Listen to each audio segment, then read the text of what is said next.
Sallallahu ala Muhammad Sallallahu alaihi wasallam. Inilah gerbang mulhamah. Jika dia sudah mengenal sisi buruknya dan juga mengenal sisi baiknya. Kira-kira kalau orang berakal ngikutin yang mana? Karena dia sudah tahu di dalam dirinya ada sisi buruk, dia tidak menyesali putus asa kalau terjebak pada maksiat. Emang dari sononya udah begitu? Fa'alhamaha fujuraha wa taqwaha. Memang karakternya nafs ini begitu. Dia mengikuti yang rendah-rendah, fujur. Ada yang halal, maunya yang haram. Emang begitu kita. Maka, Bapak Saudara makan Allah, kalau kita sudah tahu, coba lihat filosofinya. Kenapa Allah tidak pertama kali mengatakan, fa'alhamaha taqwaha wa fujuraha. Tapi yang dimulai apa? Fujur dulu baru taqwa. Walaupun secara bahasa Arab, wow itu artinya setara, tapi secara makna, apa kata Imam Syafi'i? Ibda bima bada'ahullah. Imam Syafi'i itu kalau ketemu ayat, susunan, maka beliau mengatakan, mulailah memperhatikan dari mana Allah memulai. Itulah rahasianya. Bahwa orang itu pasti muncul dulu fujurnya, kekejiannya.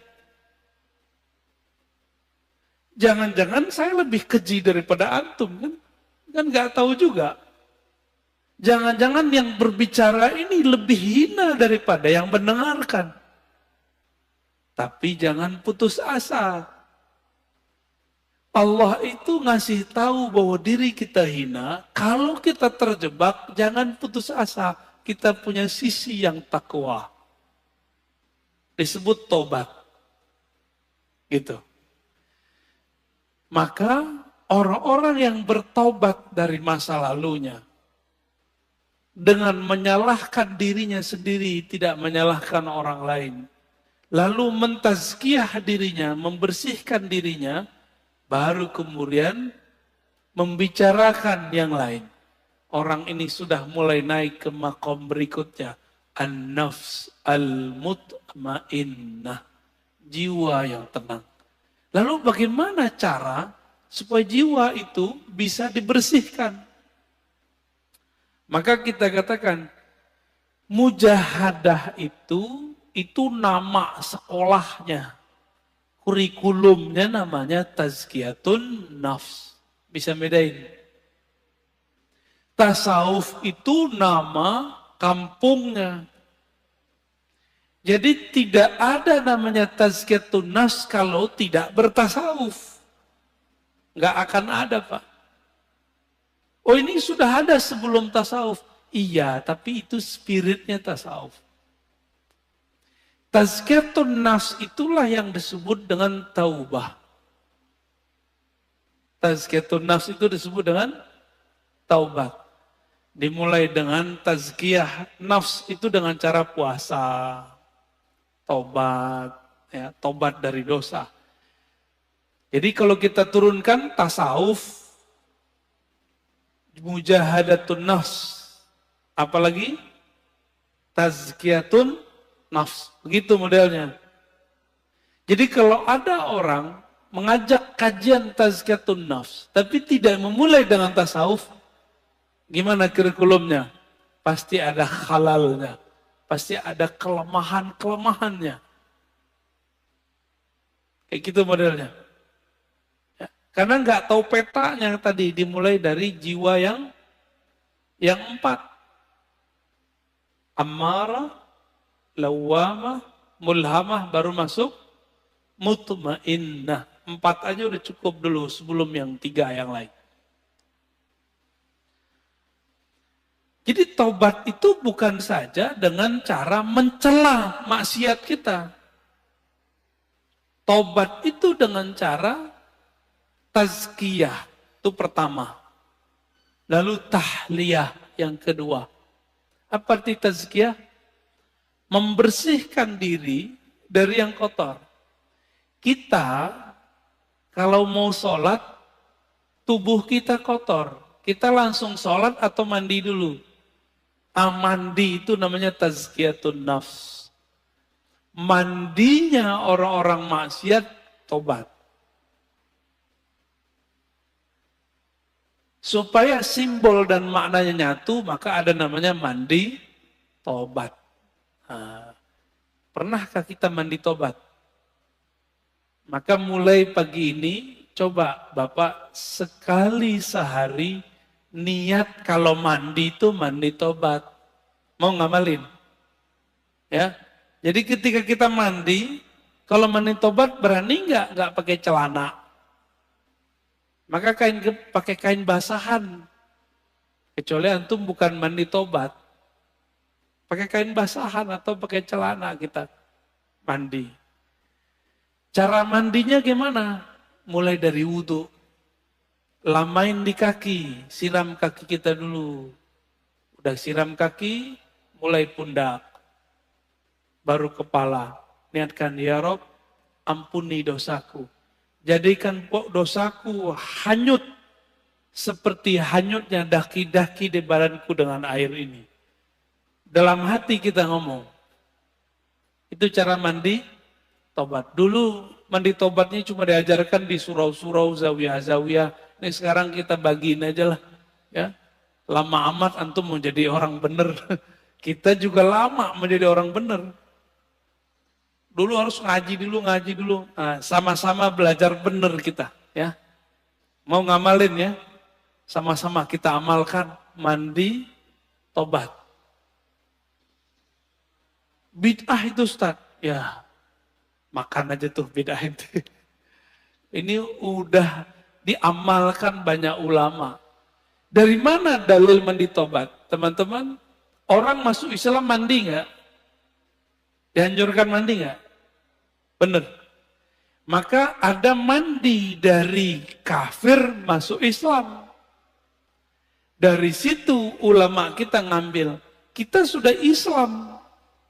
Melakukan maksiat, udah tahu lebih gede nggak dosanya? Lebih gede dosanya. Maka secara batin lebih kufur. Masuk lagi ke ranah iman, kita mandi lagi. Dari situ dalilnya. Ya. Jadi mandi tobat bukanlah bid'ah, mandi tobat adalah sesuatu yang lebih sunnah daripada mandinya orang kafir masuk Islam. Orang kafir masuk Islam wajar. Dia tadinya kafir. Sekarang masuk Islam. Kita ini sudah Islam. Tapi melakukan kerjaan orang-orang kafir. Lebih kufur gak? Lebih wajib gak kira-kira mandi tobatnya? Menurut saya itu lebih wajib. Ya, coba mandi tobat. Ini amalan para wali Allah. Para wali Allah itu teman-teman sahabat-sahabat karena Allah, amalan intinya itu tobat. Tobat itu adalah praktek tazkiyatun nafs. Ini ada orang ngaji tazkiyatun nafs tapi nyalahin ini, nyalahin itu nggak benar tazkiyatun nafsnya. Kalau mau jadi diri kita benar, orang lain benar, mulai dari tobat. Tobat itu isinya apa? Muhasabatun nafs wa nadmuha. Menghitung-hitung kesalahan diri lalu menyesalinya. Maka Nabi berkata, an-nadamu taubah. Hadis sahih. Yang disebut tobat itu kamu menyesali. Bagaimana mungkin menyesalinya kalau tidak pernah menghitung kesalahan diri sendiri? Pernah nggak ngitung kesalahan kita? Yang ada kita ngitung kesalahan orang. Kesalahan gitar, kesalahan musik. Musik lagi yang disalahin. Orang teman lagi yang disalahin. Itu di luar nggak ada minum khamar. Itu tua, kalau nggak diminum, nggak masalah kan? Masalahnya antum minum itu aja. Baik. Tasawuf, dalamnya apa? Mujahadatun nafs. Dalamnya lagi apa? Tazkiyatun nafs. Inti tazkiyatun nafs apa? Taubat. Ciri-ciri orang tobat, dia suka mencari kesalahan dirinya sendiri. Bukan kesalahan orang lain, apalagi kesalahan kelompok lain. Paham? Apalagi kesalahan torikot lain, manhaj lain. Kalau di dunia kerja, ciri-ciri orang yang sudah tobat, pribadi tobat, dia kalau ada kesalahan dalam pekerjaan tim, tidak suka menyalahkan kawannya, tapi dia suka menyalahkan dirinya sendiri. Makanya kemudian prinsip-prinsip agama ini sudah menjadi sistem dalam perusahaan-perusahaan. Ada namanya report, benar. Report, laporan. Laporan harian, laporan mingguan, laporan bulanan, laporan tahunan, benar. Itu namanya muhasabah. Jika orang-orang sekarang bekerja untuk dunia pakai prinsip tobat, kenapa untuk akhirat tidak menggunakan prinsip tobat? Jika ada perusahaan tidak menggunakan sistem report, kira-kira dia punya kemajuan enggak masa depan? Enggak ketahuan dia maju. Dia ngerasa maju tapi enggak maju-maju. Samalah kira-kira begitu. Jika seorang jiwa, suatu kelompok sibuknya dengan kesalahan orang, tidak sibuk dengan kesalahan diri sendiri, spiritualnya nggak naik-naik. Ya, jumlah orangnya bisa tambah banyak, tapi jiwa mereka tidak berkualitas. Di dalam Al-Quran, Allah berfirman, wajahidu fillahi haqqa jihadih.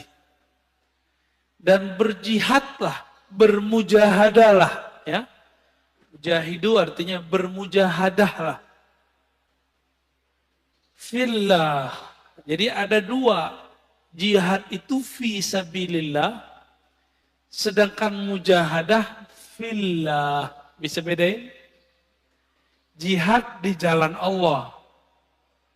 Kita sedang memperjuangkan agama Allah. Itu jihad fi sabilillah. Tapi kalau kita sedang melawan diri sendiri, itu namanya jihad fillah. Jihad mengalahkan diri, memenangkan Allah. Itu namanya surat Al-Hajj ayat 78. Ini dalilnya kita. Kalau orang bertanya dalil, apa dalil mujahadatun nafs? Ini dia.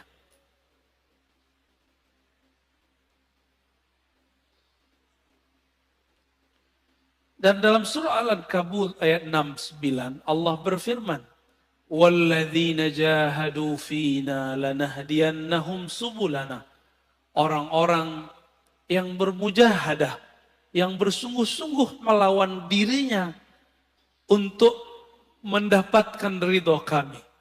Lanahdiyannahum subulana. La di situ bukan la tidak, tapi sungguh.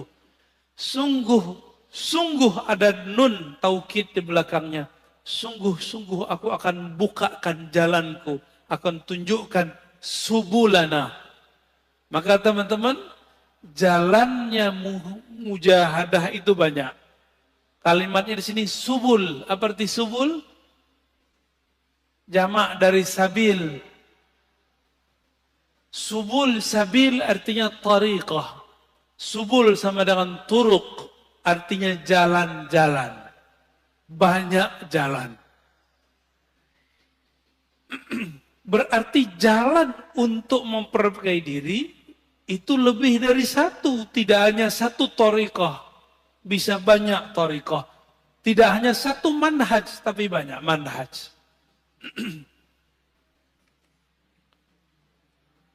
Adapun ayat yang mengatakan La tattabi'us subul, jangan ikuti jalan-jalan. Itu maksudnya jalan kemusyrikan. Adapun kalau sudah masuk ke dalam Islam, di situ banyak metodologi. Ini dia. Jadi kenapa thariqah itu banyak? Beda sahabat, beda thariqah. Sayyidina Umar, itu kalau beliau salah, puasa 40 hari, tidak tidur 40 malam. Ada yang kuat thariqatnya Umar? Ada yang kuat thariqat Umar? Bid'ah enggak? Pernahkah Nabi mengajarkan kepada Umar, "Hai Umar, puasalah kamu 40 hari, janganlah tidur 40 malam." Ada enggak dalilnya? Pernah enggak Nabi ngomong? Enggak, Umar dapat 2 ayat ini langsung dipakai. Maka Umar itulah dalilnya. Dan itu ada di Sahih Bukhari. Jadi 40 mujahadah, 40 khalwat, puasa siang hari, tidak tidur malam hari, bukan berarti itu over, bukan. Itu thariqahnya sahabat. Ini kita baru zikir 5.000 udah disebut riya. Ya. Kita baru kemudian gak tidur malam hari disebut berlebihan. Umar tiap malam gak bisa tidur. Karena dia merasa bersalah kepada Rasulullah Sallallahu Alaihi Wasallam. Ilmu tazkiyatun nafs ini hanya ada di thariqah sufi. Sekarang banyak orang menyerang thariqat sufi. Kira-kira bisa benar gak dirinya? Gak bisa benar, Pak. Kita mau tazkiyatun nafs, tapi orang ahli tazkiyatun nafs kita serang. Bisa benar gak kita? Gak bisa benar. Ya. Tasawuf itu ada menyimpang. Kan kita udah jelaskan dari awal. Tidak hanya di kalangan sufi, di kalangan ahli fikih aja ada penyimpangan. Di kalangan ahli hadis aja ada penyimpangan.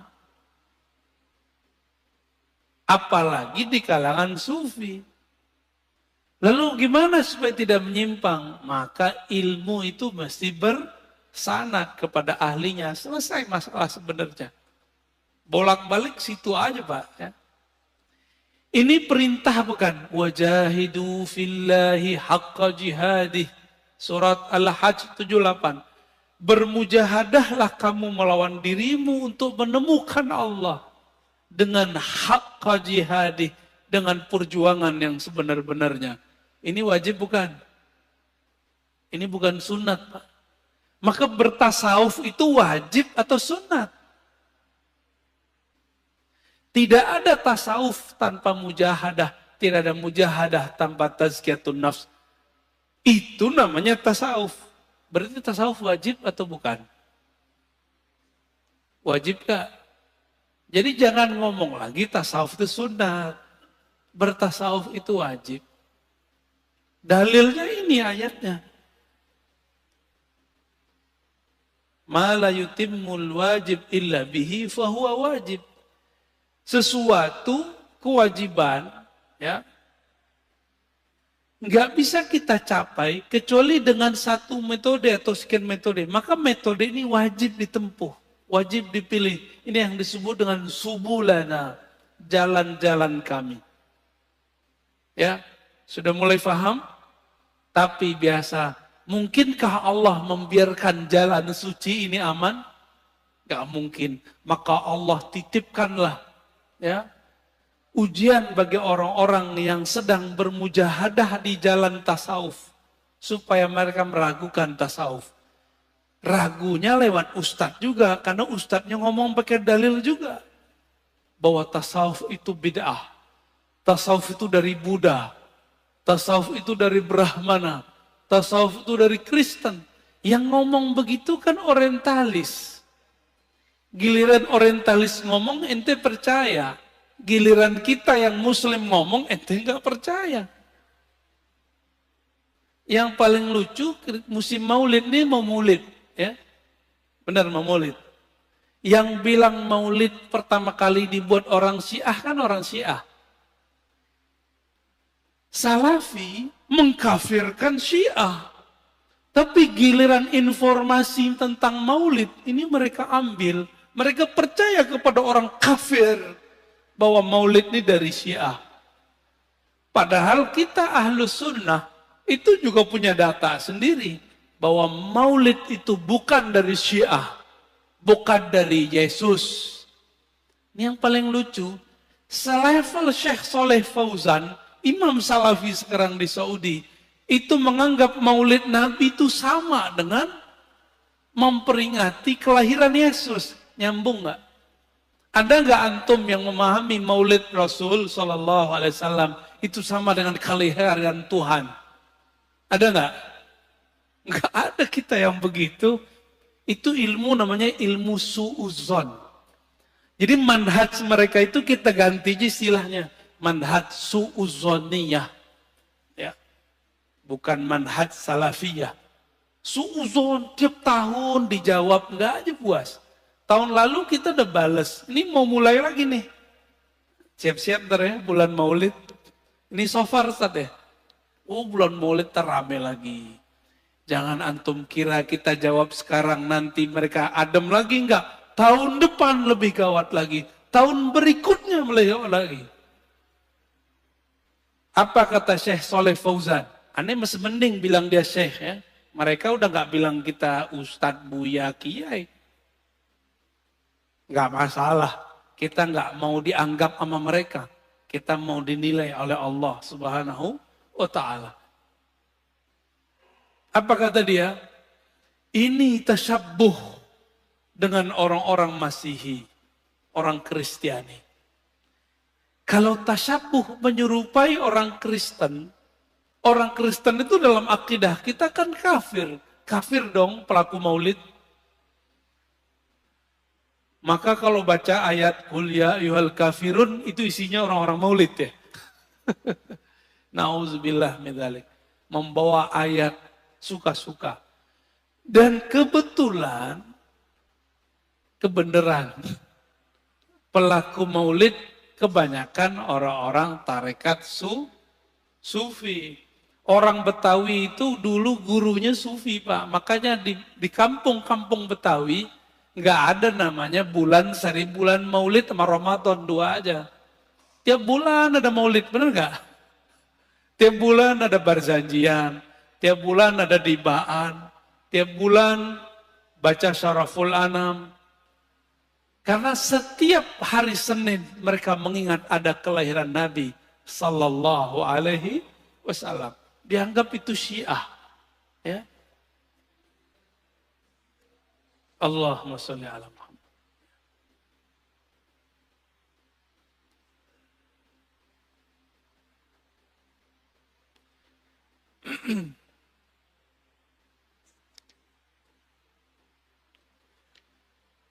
Tadi saya sudah hantarkan bahwa jiwa kita awalnya adalah an-nafs al-ammarah bisu, mengajak kepada keburukan.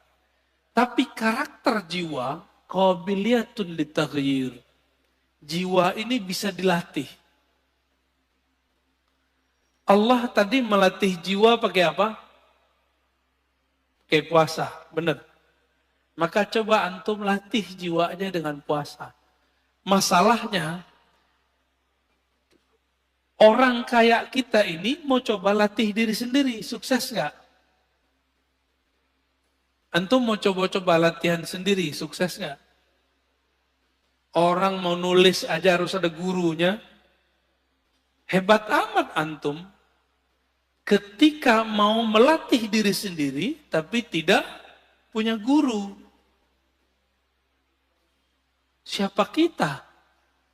Ada yang lebih tinggi dari Imam Ghazali di sini. Imam Ghazali butuh guru nggak? Berguru dia kepada Abu Ali Al-Farmadi. Imam Nawawi berguru nggak? Berguru. Imam Subuki berguru ke Imam Athaillah Sakandari. Ibn Athaillah Sakandari pengarang hikam berguru kepada Imam Al-Mursi. Imam Al-Mursi, orang alim panjang umurnya, sahibul mukasyafah, berguru kepada Abul Hasan Syazili. Abul Hasan Syazili berguru kepada Ibnu Mashis. Begitu mereka. Muhammad Bahauddin Syah Naqsyaban berguru kepada gurunya Mir Kulal. Mir Kulal berguru kepada Baba Samasi. Hatta Syekh Abdul Qadir Jilani berguru kepada Hamad Ad-Dabbas. Gak ada yang gak berguru. Antum aja yang sok-sok hebat gak berguru. Ya, hebat amat ente gak berguru. Buat torikot sendiri ya. Ya, buat manjat sendiri ya silakan. Man la syaikha lahu la yuflih abadan. Siapa yang tidak berguru tidak akan pernah sukses selamanya. Siapa yang belajar bahasa Inggris nggak berguru nggak akan sukses berbahasa Inggris. Siapa yang tidak berguru untuk bahasa langit, dia tidak akan bisa berbicara dengan bahasa langit. Itu bahasanya ya. Horornya kira-kira begitu. Malaikat itu kan makhluk langit. Jika karakter mereka mau kita pinjam, maka ini bahasa-bahasa mereka kita harus pahami. Bahasanya bukan bahasa mulut. Ya. Maka wajib seseorang itu berguru bertarekat ketika mau tazkiyatun nafs. Nggak bisa pengajian kita begini Bapak. Ini cukup untuk keilmuannya. Setelah diilmui baru masuk kepada prakteknya.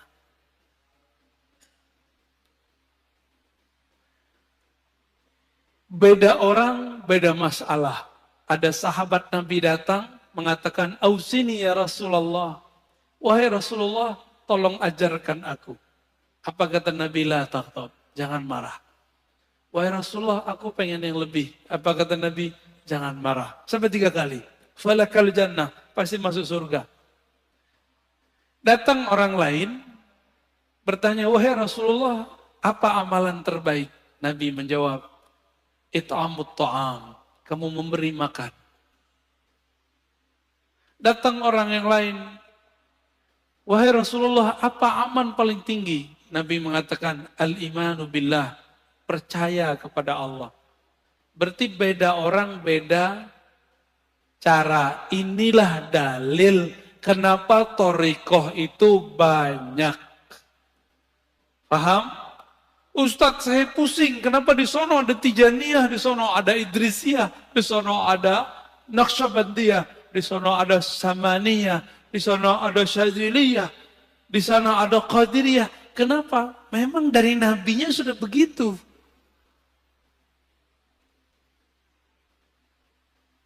Antara Sayyidah Aisyah beda thariqah dengan Sayyidah Juwairiyah dan Safiyah. Sayyidah Aisyah thariqatnya thariqat ma'rifat, ngaji. Sayyidah Safiyah thariqatnya thariqat zikir. Makanya Sayyidah Safiyah dan Juwairiyah dia punya biji-biji 4.000 dan Nabi tidak pernah membid'ahkannya. Nabi cuma melihat orang ini istrinya sudah naik makom. Maka ada zikir yang ngitung, ada zikir tanpa menghitung. Enggak seperti kelompok sebelah bilang, ini menghitung bid'ah. Enggak ada di lafaz hadisnya bid'ah. Malah Nabi biarin itu ya. Sedangkan Sayyidah Aisyah, thariqahnya ngaji. Maka Aisyah itu kalau di rumah debat mulu. Debat sama Nabi. Masa sih Rasulullah terturun lagi ayat. Jadi karena Aisyah tuh banyak ilmu turun. Jadi kadang-kadang Ustadz Kia ini kalau punya istri cerewet dikit bersyukur. Nanti ilmunya keluar. Apalagi wali ya. Wali itu ujian paling beratnya istrinya sendiri. Serius. Ya. Waliullah itu ujian pertamanya istrinya. Antum tahu Sayyidina Umar itu waliullah bukan? Waliullah bukan? Ada yang meyakini Umar bukan wali, pasti Syiah. Sayyidina Umar di rumah itu dikata-katain bininya. ente nih wali, kira-kira begitu. Masa Amirul Mukminin begini? Enggak beres ngurus umat. Dikata-katain sama bininya. Dia pasrah aja, dibiarin aja. Bukan berarti Umar gak ada harga dirinya. Itulah cara Umar yang biasa ngata-katain orang di luar. Sekarang dia terima gak dikata-katain sama bininya sendiri? Apa perasaannya dikata-katain oleh orang dekatnya sendiri? Umar berhasil melewati itu. Pantas beliau jadi wali. Antum ini beda dikit paham sama bini udah tengkar, udah minta cerai. Udah langsung bilang, kamu ini menentang Allah dan Rasulnya. Yang ditentang ente, bukan Allah dan Rasul. Jangan bawa-bawa pemahaman kita satu level dengan Allah dan Rasul. Pemahaman kita ini bisa salah. Allah dan Rasul tidak pernah salah. Istri suka posting dirinya. Jangan langsung dihardik. Pelan-pelan, dek. Setiap nikmat itu pasti ada yang iri. Kamu begini ntar ada yang iri. Urusan dia. Ntar lama-lama pasti ada yang ngecengin tuh cewek. Ya, istri kita tuh. Atau pasangan kita, atau adik kita, atau teman kita. Nanti dia sadar sendiri. Lama pelan-pelan aja. Kamu kalau tidak take down itu foto, video, saya jatuhkan talak 1. Gak begitu caranya. Gak begitu caranya. Allah aja pelan-pelan mendidik nafs. SP1, ya kan? Wahai nafs, wahai jiwa, aku siapa, engkau siapa. Sampai yang ketiga baru dididik, dikasih ancaman. Gak dikasih makan. Begitu caranya ya. Jadi jangan main SP aja baru ngaji berapa kali. Baru santri kilat, belum santri beneran. Udah belagu aja kayak santri ya. Antum belajar torikotnya sih bagus, antumnya nggak bagus. Jangan bawa-bawa kemurnian torikot itu menjadi standar kita. Ya.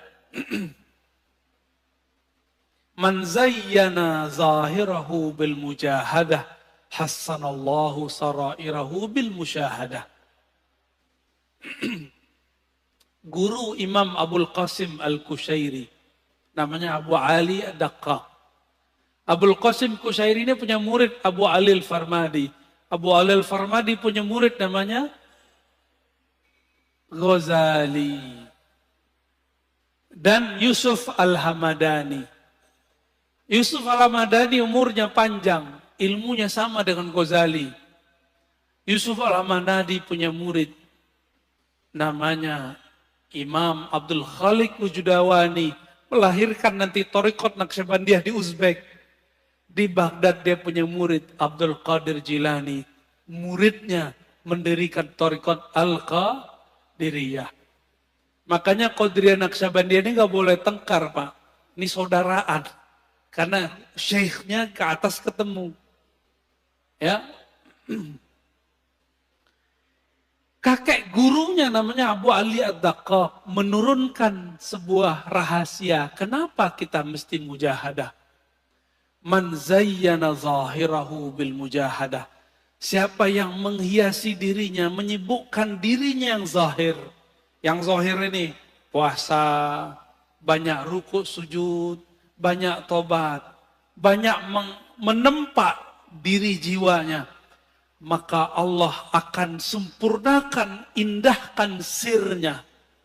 Hassanallah sarairahu bil musyahadah. Allah akan bukakan jiwanya dengan menyingkap sesuatu tentang dirinya. Dan syukur-syukur sampai kepada musyahadah, memandang kepada nama Allah, fiil perbuatan Allah, sifat Allah, syukur-syukur Allah petunjukkan ihsan bertemu dengannya. Maka orang-orang yang tidak sibuk mendidik dirinya karena dia tidak punya guru, orang-orang ini tidak akan pernah sampai kepada Allah. Kenapa? Mikir, ini antum kalau nggak punya guru, mandang zikir 100 aja lama. Tapi kalau punya guru, jangankan 170.000 aja dijabanin. Coba aja kalau punya guru. Sekarang coba sebut zikir 70.000, kebayang berat nggak? Jangan dengan 70.000. Kita bilang, zikir ya pagi sore 1.000, antum pasti langsung kabur. Ya, tidak boleh ikut kajian saya kecuali paginya dan sorenya zikir 1.000. Pasti nggak ada yang datang. Atau doang. Ya, itu zikir. Nah, nanti ada bab setelah ini, insya Allah di bulan depan kalau umur kita panjang. Pengurus mintanya 2 kali. Tapi kalau 2 kali sayanya nggak kuat ya. Semoga nanti ada waktu. Nanti ada bab tentang zikir. Jadi jangan langsung ke zikir. Mujahadah dulu diri baru masuk ke zikir.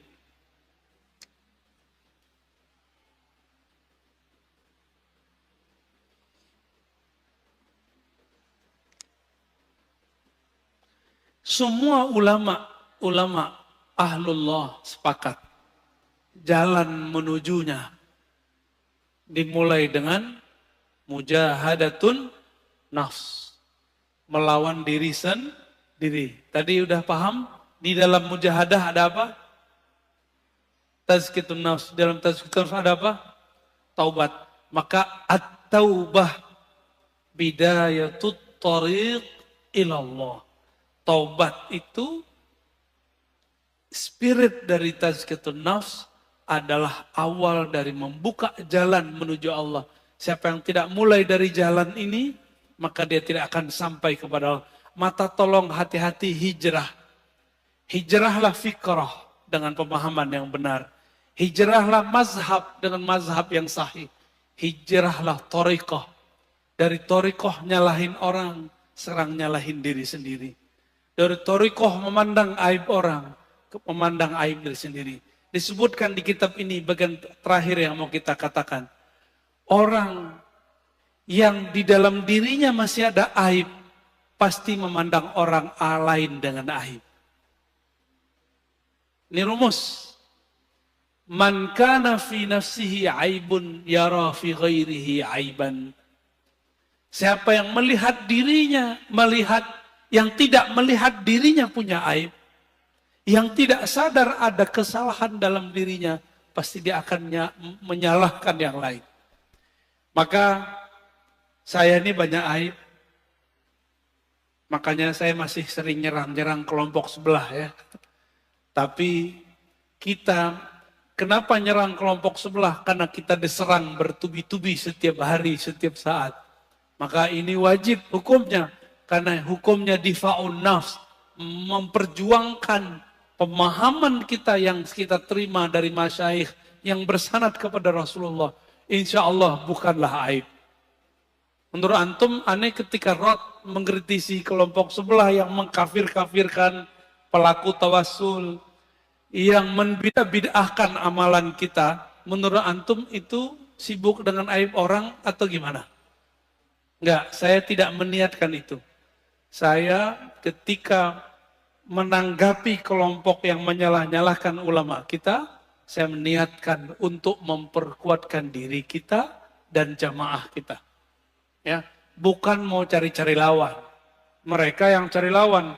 Kita dari dulu ibadah tenang-tenang aja kok ya. Maulid tenang-tenang aja, zikir tenang-tenang aja. Tiba-tiba mereka datang nyalah-nyalahin. Sekarang kita ngomong membalas, mereka tuduh memfitnah. Benar gak? Berarti yang playing victim siapa? Itulah sikap psikopat ya, manhaj psikopatiyah. Nauzubillah min dzalik. Gak pernah mau salah ya. Gak pernah melihat diri ini bermasalah. Baik, cukup Ustaz. Dah. Dan teman-teman di ujung kita katakan, tidak ada orang yang aman. Kenapa? Karena qalbu hamba baina isba'ain min asabi'ir rahman. Di antara jari-jari Allah. Kalau ini jari, kan bebas-bebas mau diapa-apain. Maka jangan pernah merasa sok suci. Ya. Setiap hari antum harus menuduh diri sendiri, bukan menuduh orang lain. Maka ciri-ciri orang yang sudah lolos tazkiyatun nafs level 1, dia sudah mulai menuduh, jangan-jangan aku nih yang masalah. Ya. Maka di akhir beliau mengatakan, apa kata beliau? Al-mujahadah aslun min usulit tariq as-sufiyah. Mujahadah itu adalah pokok ajaran sufi. Wa man haqqaqal usul nalal usul. Siapa yang membaguskan usulnya, pokoknya, dia akan tangguh cepat sampai kepada tujuannya. Wa man tarakal usul hurimal usul. Siapa yang goyang pondasinya, usulnya, pokoknya, dia tidak akan pernah sampai. Biarlah mesin mobil kita, ya mesin lama yang penting jalan. Daripada mesin baru nggak pernah jalan. Biarlah mobil tua, tapi dia bertahap, ya. Bertahap sampai. Daripada mobil bagus tidak pernah diajak berjalan. Ya. Maka tubuh ini mari diajak mujahadah. Mulai hari ini mujahadah, zikir pagi, zikir sore, cari guru, cari syekh mursyid yang bisa mendidik jiwa kita, yang dia juga tidak pernah menyalahkan orang lain, yang dia fleksibel seperti Nabi. Jika orang ini datang diajarkan dengan zikir A, jika orang ini datang zikirnya A tapi jumlahnya tidak sebanyak B, jika orang ini datang kemudian beliau pun lebih fleksibel. Begitulah ciri-ciri al-mursyid kamil mukammil. Dia bisa memahami muridnya, bukan pengen dipahami muridnya. Wassallallahu ala Muhammad.